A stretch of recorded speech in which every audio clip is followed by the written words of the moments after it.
औद्योगिक विकास में एक बड़ी उपलब्धि हासिल करने के बावजूद हरियाणा मुख्य रूप से कृषि प्रधान राज्य है। वहीं राज्य में अधिकांश आबादी कृषि से जुड़ी हुई है। वहीं मनोहर सरकार के नेतृत्व में हरियाणा प्रदेश कृषि के क्षेत्र में एक नई पहल की ओर अग्रसर हो रही है, ताकि किसानों को अधिक से अधिक लाभ सुनिश्चित हो सके। रिपोर्ट देखिए।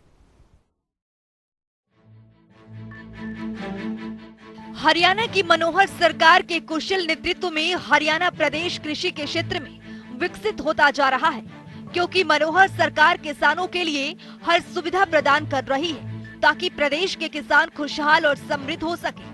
इसी कड़ी में हरियाणा सरकार धान उत्पादक किसानों के लिए एक प्रभावी तकनीक शुरू की है और राज्य में जल संरक्षण को बढ़ावा दे रही है, जिसमें धान की सीधी बिजाई तकनीक DSR अपनी तरह का एक और पहला प्रोत्साहित प्रेरित अभियान है।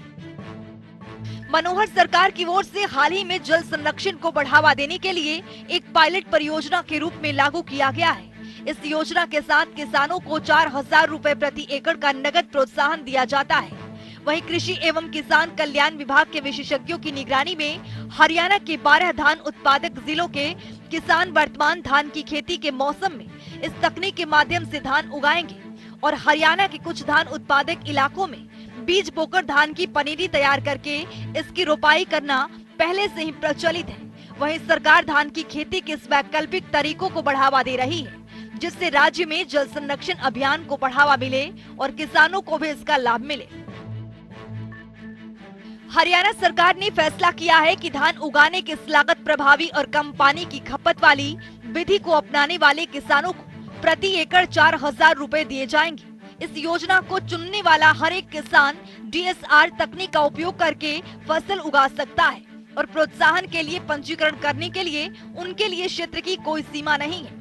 पारंपरिक धान रोपाई विधि में मेहनत और पानी अधिक लगता है, जबकि DSR को पारंपरिक विधि की तरह मेहनत और पानी की आवश्यकता नहीं होती है और ये पानी की खपत और उत्पादन लागत को 15 से 20% तक कम कर सकता है। इसके साथ ही मुख्यमंत्री मनोहर लाल ने इस योजना पर कहा कि धान की खेती के माध्यम से अपनी आजीविका कमाने वाले हजारों किसानों को प्रोत्साहित और सहयोग देने के लिए ये राज्य में एक और नई अनूठी पहल है। उन्होंने ये भी कहा कि वित्तीय मदद से DSR तकनीक किसानों को फसल विविधीकरण के लिए प्रेरित करने, धान की खेती के साथ क्षेत्र को कम करने और पर्यावरण के अनुकूल खेती तकनीकों के लिए प्रेरित करने के लिए हरियाणा सरकार का एक और बड़ा निर्णय है।